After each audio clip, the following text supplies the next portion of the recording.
Buenas tardes, mi nombre es Denis Berrio, vivo en La Habana, tengo 52 años. En La Habana, ahí lo aparece en el documento que se le entregó, estoy al frente de un grupo de personas con determinadas inquietudes, provenientes sobre todo de la academia, son profesionales, expertos en el mundo de las ciencias sociales. Este grupo, distribuido por toda la geografía nacional, pretende, dadas las circunstancias y el contexto en que opera la sociedad civil cubana, hacer una mirada mucho más crítica, mucho más reflexiva, mucho más propositiva, mucho más de diagnóstico de los problemas que afectan a la sociedad cubana. Dirigido aquí a la sociedad civil opositora, la sociedad civil que se plantea determinadas conductas y posiciones, pero también al gobierno y Estado cubano. Este tipo de actor es un actor que va ganando espacio y creo que es resultado de la propia realidad cubana. Yo vengo acá a hablarles a ustedes del tema de la economía cubana, particularmente del papel de la sociedad civil en los procesos económicos cubanos. La sociedad civil, por supuesto, que no es la oficial, que es la no reconocida. Y para ello pretendo compartir con ustedes muy rápido, para ello disponemos de 13, 14 minutos, o la estructura en dos momentos fundamentales. Uno, primero, le daré unas pinceladas, no da para más, de la economía cubana hoy, donde estamos, que la pueden ver desde la distancia, de la perspectiva que no está en Cuba. Y después quisiera precisar, particularizar sobre la sociedad civil en la economía cubana. ¿Qué pudiéramos decir de la economía cubana para un uruguayo? Que es una economía pequeñita así, que es muy difícil de medir, entre otras cosas, porque en Cuba no hay estadísticas fiables, en Cuba se omiten estadísticas, en Cuba no se publican estadísticas referidas, digamos, a indicadores macros como inflación, como índice de precio al consumidor. En Cuba, digamos, la deuda externa es un secreto de Estado, no se hace público, indicadores de fuentes de financiamiento tampoco, políticas económicas a nivel de inversión, todo eso se omite, por tanto, déficit presupuestario. Intentar en Cuba estudiar la economía cubana es un gran problema. Y uno que además agrava, sobre todo el análisis desde el punto de vista crítico, es que existe una dualidad monetaria y cambiaria. Creo que ustedes saben algo parecido a ello. Es decir, tenemos un sector de la economía cubana, el sector estatal, que es el principal, el que produce, el que genera prácticamente el 90% del Producto Interno Bruto, sector conformado por cerca de 2.000 empresas, es muy pequeño, que se mueve con una tasa respecto al dólar, de un peso cubano es igual a un dólar norteamericano, pero es que es fijo. Se pasa todo el año, todo el quinquenio y todo el decenio, uno a uno. Y el resto de los sectores que concurren se mueven con una tasa fija también, no cambia, es el Estado quien la dispone, de 24 pesos cubanos por un dólar. Esto de hecho dificulta y creo que les puede permitir a ustedes ver qué puede implicar para el bolsillo del cubano esa dualidad monetaria, que para algunas cosas utiliza una referencia internacional y para otra referencia puesta a priori por otra gente. Pero esto lo digo para que puedan ver que es una economía pequeñita, generada por 2.000 actores económicos, son estatales, con problemas de disfunciones y desequilibrio. La empresa cubana, reconocida públicamente por el gobierno y el Estado cubano, es una empresa con un subempleo, donde tiene que haber un trabajador, es posible que haya 2 o 3, eso tiene su impacto, su repercusión a nivel salarial. El salario promedio en Cuba es muy bajo en el sector estatal, estamos hablando de cerca de 600 pesos, que equivalen a $30 mensuales. Escuchen. Y estamos viendo entonces una economía que es totalmente disfuncional. ¿Cuál es el principal problema que tiene la economía cubana hoy, heredada de los últimos 15, 20 años? Diría yo 26 años exactamente. Es un profundo problema con la liquidez en divisa. La economía cubana no es capaz de generar recursos para su desarrollo. Y a ello no puede acudir porque se excluye de los organismos financieros multilaterales. No puede concurrir porque no estima pertinente concurrir.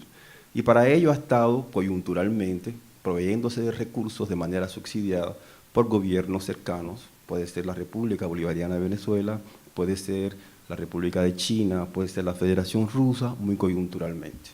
En estos momentos estamos en el año 2017 y la economía cubana amaneció el 1 de enero con un informe de que estamos en plena recesión. Es decir, ya no tenemos tantas apoyaturas externas, etc. Aquí viene la pregunta: si la economía cubana no genera recursos para su desarrollo, la economía cubana concurre financieramente a través de préstamos de gobiernos políticamente afines, ¿qué otro factor pudiera influir para suprimir esta dificultad de la liquidez? La inversión extranjera. En Cuba la inversión extranjera es muy pobre, casi insignificante, irrisoria. Entre otras causas se debe a la legislación, a la normativa.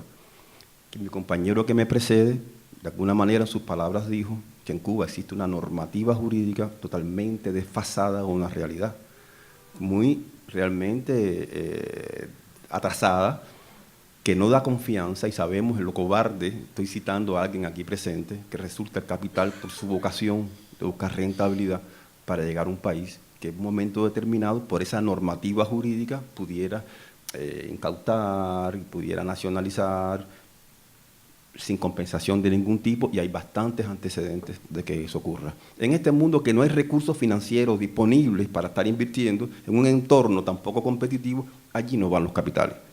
Por tanto, ese es otro factor que incide en que la economía cubana es una economía que está en recesión y es probable que siga estando en recesión, con las implicaciones que tiene para el ciudadano de a pie. ¿Qué otro factor incide en que la economía cubana no mejore su desempeño? El otra parte de los actores económicos que está presente en las palabras de ustedes, en la vida de ustedes, en el escenario geográfico de América Latina y del mundo, pero en Cuba es rara avis. ¿De qué estoy hablando? Del sector privado. En Cuba el sector privado es un sector que siempre estuvo reñido con el pensamiento y la mentalidad gubernamental. Haciendo un poco de historia, muy rápido, en el año de 1989, una fecha bisagra, una fecha importante para toda la humanidad. En Cuba el sector estatal abarcaba, producía, generaba el 94% del PIB. Todo era estatizado. Lo otro era el sector del campesinado. Por tanto, todo era estatal. ¿Saben cuántos trabajadores por cuenta propia, que el sector privado en Cuba, cuántos trabajadores ascendía? A 20.000 en todo un país, con una serie de empleos de muy bajo impacto, de muy bajo valor agregado, barberos, cocheros, limpiabotas. Entonces en Cuba no había sector privado.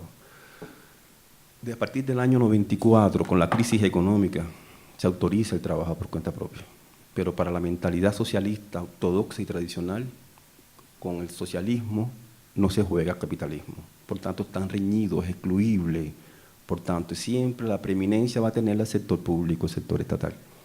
Y cuando se estimula de alguna manera el sector privado, cuando la economía está en crisis, cuando la coyuntura obliga a eso. Pero ojo, siempre con el riesgo de que en un momento de mejor coyuntura se regrese al estado anterior.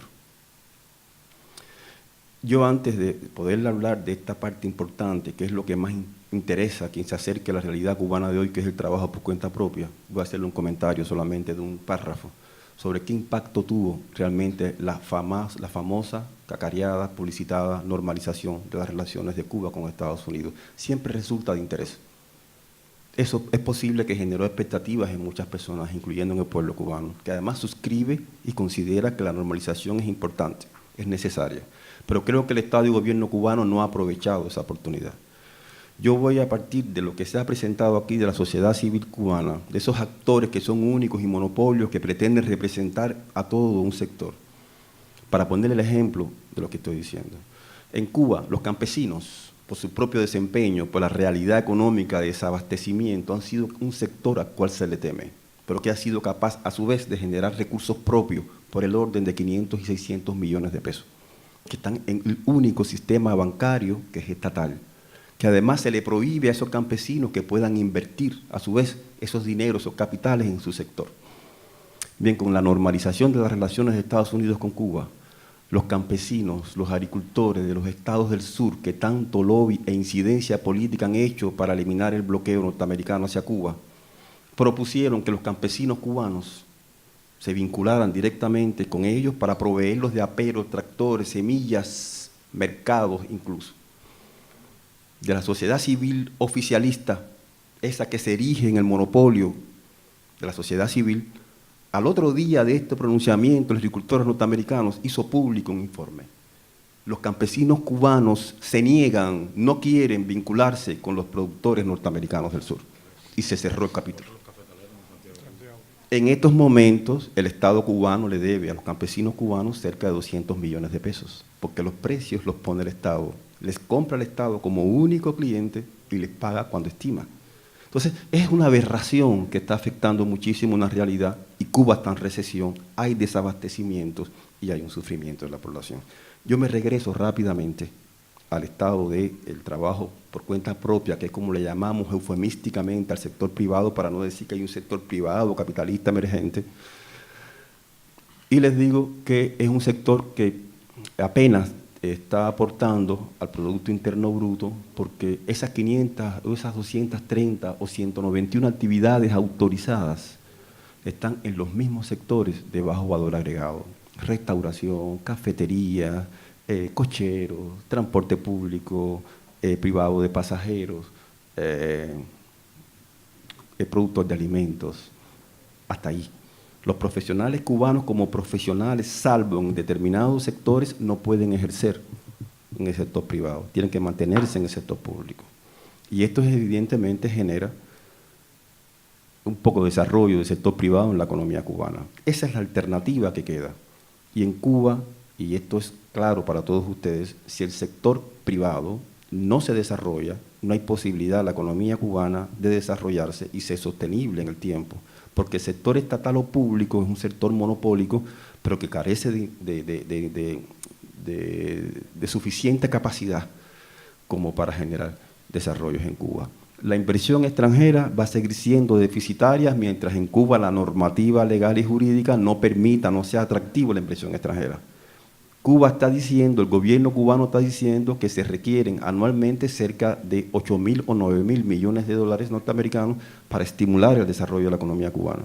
Según CEPAL, según la UTAC, y no se puedan acusar de comunistas, al menos esta segunda, la inversión extranjera directa en América Latina, particularmente en el Caribe insular, fue justamente de 9.000 millones de dólares. Y estamos hablando de economía como República Dominicana, Puerto Rico, estamos hablando del Caribe insular. Cuba pretende llamar, atraer la inversión que recibió en su conjunto el Caribe. Eso es irreal. Por tanto, el gran desafío, comparto con ustedes, el gran desafío que tiene la economía cubana hoy es impulsar realmente el sector privado que compense las incapacidades, las limitaciones e disfunciones estructurales que tiene la economía estatal, el sector público. ¿Qué hacemos la sociedad civil? Bueno, la sociedad civil apenas puede hacer mucho en este entorno. Les decía que yo represento un centro que está tratando a duras penas de ayudar al desarrollo de la economía. Tenemos un grupo de economistas que se desarrollan en el campo de la economía cubana aplicada, que hacen diagnósticos, que hacen propuestas, que hacen evaluación de las políticas públicas, que la hacen llegar al gobierno del Estado cubano, la hacen llegar a los actores económicos. Por ahí estamos. ¿Nos hacen caso? ¿Nos escuchan? No. Tratamos entonces de empoderar aquí al trabajador por cuenta propia, se le da preparación en materia de marketing, en materia de derechos jurídicos, en materia de financiamiento, en manera de presupuesto, en manera de todas estas cosas. ¿Qué más se hace? Tenemos de conjunto, y es el vínculo que nos trae acá con el Observatorio Cubano de Derechos Humanos, un observatorio económico.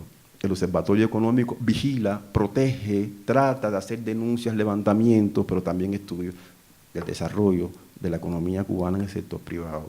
Eso lo estamos tratando de hacer con muchas dificultades, es muy difícil. Pero por ahí vamos tratando de hacer nuestro pequeño aporte al desarrollo de la sociedad cubana. Con una sociedad cubana más próspera, más sostenible, yo creo que sí se puede llegar a una transición democrática con muchas mejores condiciones. Ahí apuntamos desde la paz, desde el diálogo, pero buscamos una transición que busque la participación ciudadana del cubano de a pie. ¿Qué buscamos en estos tipos de eventos? Que sepan que existimos, que tenemos problemas, pero que estamos ahí enfrentando y luchando. Yo creo que a pesar de las limitaciones del sector privado en Cuba, es un sector que ha ido derramando gradualmente prosperidad en la familia, en algunos sectores de la economía, aunque estos realmente no sean muy representativos ni muy importantes en la economía nacional. Pero vale la pena, funciona, son espacios democráticos, las personas se sienten independientes del Estado y del gobierno, son espacios democráticos de competitividad y de eficiencia. Esos son beneficios del trabajo por cuenta propia del sector privado y por ahí vamos. Bueno, era eso, compartirlo con ustedes y saber que existimos también.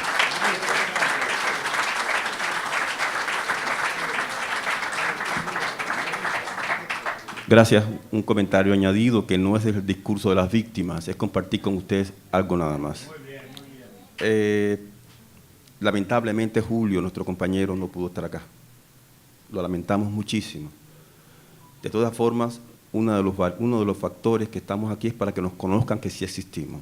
Nosotros regresaremos a Cuba porque estamos en Cuba. Ojo, el haber estado aquí también puede tener sus consecuencias. La vamos a enfrentar porque nuestro deber era compartir con ustedes nuestra realidad y que supieran que estamos, y el hecho nada más que nos estén escuchando para nosotros es importante. Muchas gracias.